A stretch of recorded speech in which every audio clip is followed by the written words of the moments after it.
Bienvenidos una vez más a Católico Conoce tu Fe. Hoy queremos hablar de la mirada ideológica de la ideología, referido obviamente al tema de la ideologización en el ámbito de los bautizados, o sea, de aquellas personas que por gracia de Dios y por evangelización de la iglesia, del pueblo de Dios esparcido por la redondez de la tierra, por el cuerpo místico de Cristo, han recibido una formación que no siempre está en consonancia con las enseñanzas que Jesús ha transmitido a sus apóstoles y que, habiendo luego recibido el Espíritu Santo, han plasmado en un proceso histórico, temporal, geográfico también, lo que llamamos tradición con mayúscula, tradición apostólica. Siempre todo en el catolicismo debe remitirnos a Jesús. Y los apóstoles son enviados de Jesús y ha enviado un paráclito que es el Espíritu Santo y Él es el maestro interior de cada bautizado. Por supuesto que cada bautizado no es anulado en su libertad y uno siempre puede ser permeable al influjo del Espíritu Santo y a la gracia. La libertad no queda anulada y es un hecho misterioso que no puede ser abarcado y agotado ni siquiera por la razón iluminada por la fe. Por eso nos pareció importante en este contexto atribuirlo ahora a la cuestión que atañe a la controversia con los hermanos separados, con los cristianos, seguidores de Cristo, que no forman parte de la Iglesia Católica por las cuestiones que sean. Sí, es complejísimo abordar la realidad de cada denominación, porque son muchas, pero haciéndonos eco del Concilio Vaticano II, Unitatis Redintegratio, vamos a llamarlo todos aquellos católicos, o cristianos, perdón, que no integran la Iglesia Católica, por lo que dije. Y esto viene a colación de haber visto algunos canales. Siempre uno aprende de los canales, sean católicos o cristianos, y uno se vale de eso para reflexionar y también uno crecer como comunicador y discerniendo en la oración, buscando generar el contenido que más pueda aportar a los que navegan en esta y plataformas similares. He escrito algo acerca de esto. Cada vez que escucho siempre tengo una escucha activa, ¿no? Y a veces me surgen cosas que escribo y que me van dando una idea de cómo generar el siguiente contenido. Espero que esto les sirva y que realmente, puedan empatizar o concordar, me gustaría mucho. Y si disienten, se respeta, como digo siempre, esto se ofrece, se propone, no tengo la intención de que todos piensen como yo. Es mi propio proceso de bautizado, como cualquiera de los bautizados que estén mirando ahora en este momento este video. Comienzo poniendo así en esta reflexión breve. Dice, últimamente parece una especie de tendencia de varios canales católicos, ahora sí me circunscribo a mis hermanos, la defensa de la verdadera fe, perdonen que haga comillas, pero según ellos, ¿no? Según lo que ellos entienden y estoy haciendo una descripción simplemente, contra los, pongo comillas, protestantes, porque hay que ver que es una realidad tan compleja, la de los hermanos separados, que no podemos hablar de forma unívoca, ¿no? O generalizando, mejor dicho. Esto me suscita una pregunta. ¿Los católicos entendemos la naturaleza real de nuestra fe? ¿Consideramos concienzudamente que las verdades que profesamos tienen un tipo de validez modesta y por tanto no imponible al resto, o sea que no debe imponerse? ¿Por qué digo esto? Primero porque cuando yo me refiero a la validez de las proposiciones, en este caso de los dogmas, y de a todas aquellas enseñanzas que se transmiten a través del magisterio de la Iglesia, son proposiciones, o sea, sean verdades conexas con la fe, decretadas por la autoridad de la Iglesia, son un tipo de enseñanza, y por ende de enseñanza verdadera, o tienen un tipo de verdad, que es modesta. O sea, porque parte de verdades o de los artículos de la fe que se aceptan o no se aceptan. Dicho de otra forma, no parte la teología o sacra doctrina, como le llamó Tomás de Aquino, no parte de verdades evidentes, que son incuestionables porque están al alcance de cualquier ser que tenga inteligencia, tenga sentidos y los capte. Entonces, al partir no de evidencias, sino de artículos que se reciben por fe, ya nos está hablando de una validez un tanto peculiar. Por eso sigo diciendo, pues en efecto todo el corpus de verdades que el católico acepta como tal no parte de principios evidentes, sino de artículos de fe. Esto lo enseña Santo Tomás en la Suma Teológica, ¿sí? Ahora yo tengo un video sobre este pasaje de la Suma, después voy a ver si lo dejo en la descripción. Esto significa que son verdades que se aceptan como tales mediante la confianza en el testimonio de los seguidores, de los auténticos discípulos de Jesús. Vamos de nuevo. Esto significa que nuestra teología parte de los artículos de la fe, que son verdades que se aceptan como tales mediante la confianza en el testimonio de los seguidores, de los auténticos discípulos de Jesús. Que ahora hay una cámara enfrente mío que me está grabando, es una evidencia empírica, incuestionable y que no necesita ser demostrada. Tampoco requiere de que yo crea que adelante mío hay una cámara. ¿Por qué? Porque la estoy viendo. Entonces, la fe se necesita cuando la única forma que tiene de conocer algo es asintiendo sobre el mensaje o sobre lo que el otro me comunica respecto de una realidad que yo no estoy viendo. Entonces, este tipo de verdad que nosotros profesamos no puede ser impuesta porque es una peculiar forma de verdad que parte de creer.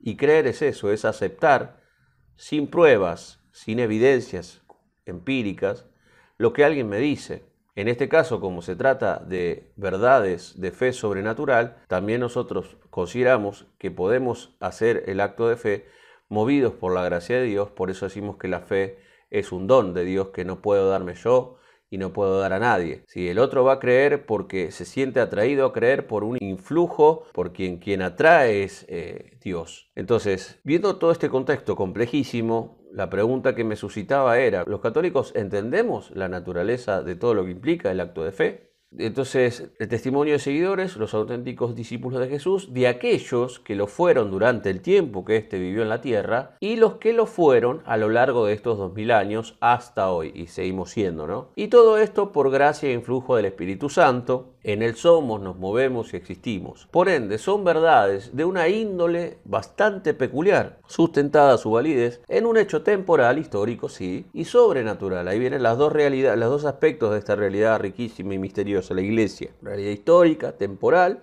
pero por otro lado espiritual, sobrenatural, que goza de una constante y continua asistencia del Espíritu Santo, ¿no? Que es el encargado de santificar, o sea, es la vida de la Iglesia. Por eso es importante tener presente que estamos hablando de una realidad, de una comunidad que si bien ocupa lo temporal, tiene un aspecto visible, está sostenida por una realidad que va más allá de lo meramente humano y de lo meramente temporal. Es una mezcla, ¿no? Entonces, ni al punto de separar tanto lo terreno con lo celestial, ni en confundir tanto lo terreno y lo celestial. Siempre tenemos que tratar de surfear y tratar de mantenernos en la mesura, en el justo medio, ¿sí? Esto de la gracia supone la naturaleza, y ver que es una realidad que está integrada o sí, está formada o conformada por lo humano y lo divino, por la gracia y la natura, por la fe y por también el accionar y todo lo humano del bautizado. Entonces, en este contexto nosotros debemos entender que cuando un católico intenta el diálogo con cristianos no católicos, lo que tiene que estar puesto ante él es la realidad de lo complejo del acto de fe y que esa persona no puede ya ser considerada un hereje. ¿Sí? En ese caso, para que se produzca el pecado de herejía, tengo que primero haber poseído la fe. Y fíjense qué realidad tan compleja, y es una realidad que brota, ¿sí? Que es un don que viene de lo alto. Entonces, vamos a poder misericordiar, ¿sí? Revestirnos de entrañas de misericordia y de caridad, cuando nosotros entendamos que nosotros creemos, por pura misericordia de Dios, por su pura benevolencia, y con ese espíritu de gratuidad, de generosidad, de desinterés, de no juicio hacia el otro, con esa humildad, con esa modestia, vamos a espontáneamente ver en el que quiere vivir el ecumenismo una persona llena de Jesucristo. De hecho, el mensaje de Cristo en su época fue disruptivo con la parábola del buen samaritano. O sea, No hace falta que lo aclare con mucha especificación para saber que esa parábola es, perdonen el lenguaje que utilizo, por ahí no es el más apropiado, disruptiva. ¿Por qué? Porque intenta de alguna manera hacer entender que prójimo es el próximo. Y la parábola encierra el mensaje de que prójimo es el que está al lado, sea protestante, sea musulmán, sea ateo, sea agnóstico. ¿Quién es mi prójimo? Tu prójimo es el próximo. Y esto brota de un verdadero diálogo y una verdadera relación con nuestro Señor.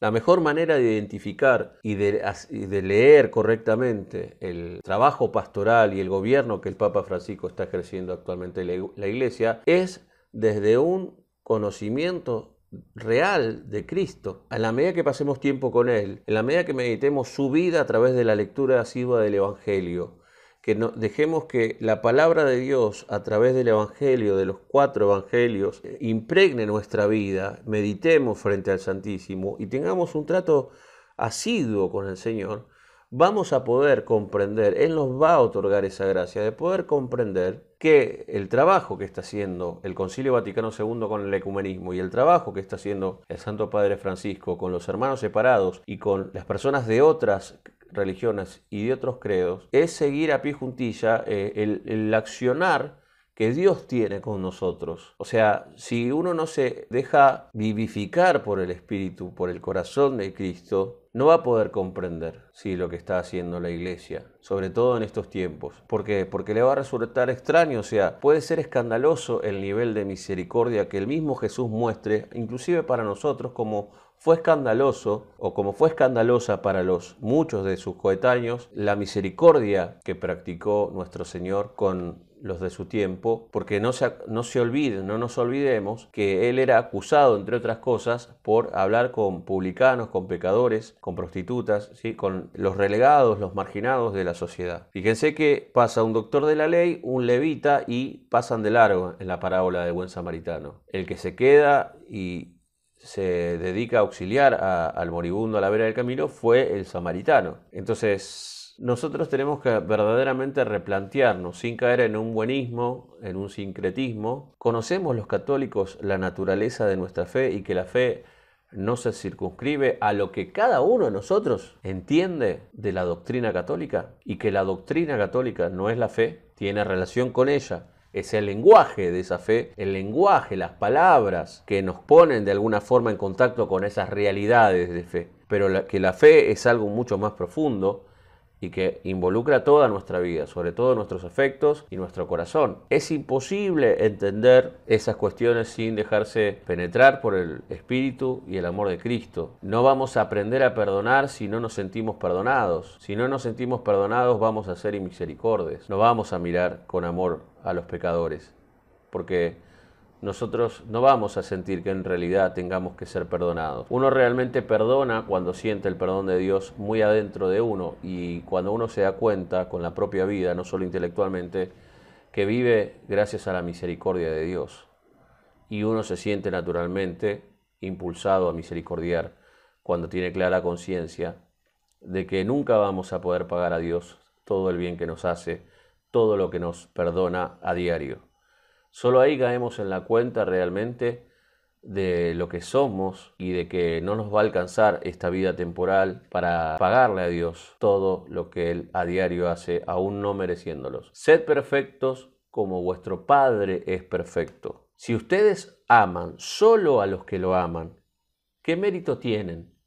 ¿No hacen eso acaso los publicanos, los pecadores? O sea, el mensaje de Cristo y el mensaje de Jesús siempre es novedoso y supera lo meramente humano. Animémonos a dejarnos vivificar por el Espíritu del Señor y sepamos que el Espíritu del Señor se encuentra en su vicario y es Él el que quiere que nosotros sometamos nuestro corazón, nuestro entendimiento a su enseñanza, a sus palabras y a sus actos. Nunca dudemos de las palabras de Cristo prometida a su vicario. Seamos mujeres y hombres, personas de una fe viva, de una fe auténtica. Ese es mi deseo desde Católico Conoce tu Fe. Es el deseo que tengo y me gustaría que mis hermanos católicos bautizados que generan contenido en esta plataforma puedan ser fieles sobre todo a la enseñanza de ese documento Unitatis Redintegratio, y de verdad desistir de cierta forma de encarar la relación, sea para debate o conflicto, con los hermanos separados, porque nosotros debemos obediencia al magisterio, no podemos desoír como católicos el magisterio. Y es evidente, ¿sí?, el contraste que hay entre lo que enseña Unitatis Redintegratio y lo que católicos que generan contenido están haciendo con los hermanos separados, la forma en que están llevando adelante la supuesta defensa de la ortodoxia católica, ¿sí? Nada, lo dejo como... Entiendo que ellos creen que están haciendo lo correcto, pero repito, la mejor forma de ceñirse a la ortodoxia católica es ser obedientes a ese documento en particular que nos enseña cuál ha de ser la mejor forma de relacionarnos con nuestros hermanos separados, ¿sí?, con los cristianos no católicos. Dicho esto, me despido de ustedes y les agradezco haber llegado hasta acá. Les recuerdo que para todos aquellos sigue abierta la inscripción al curso de filosofía que estoy dando. Pero bueno, los que quieran y se comunican conmigo, aquí debajo en la descripción de este video está toda la información. Y bueno, obviamente siempre se agradece la oración y sobre todo la oración para poder seguir haciendo esto que se llama Católico Conoce tu Fe. Muchas gracias por escucharme, gracias por estar. Y como les digo siempre, Dios los bendiga, gracias por estar y hasta otra vez.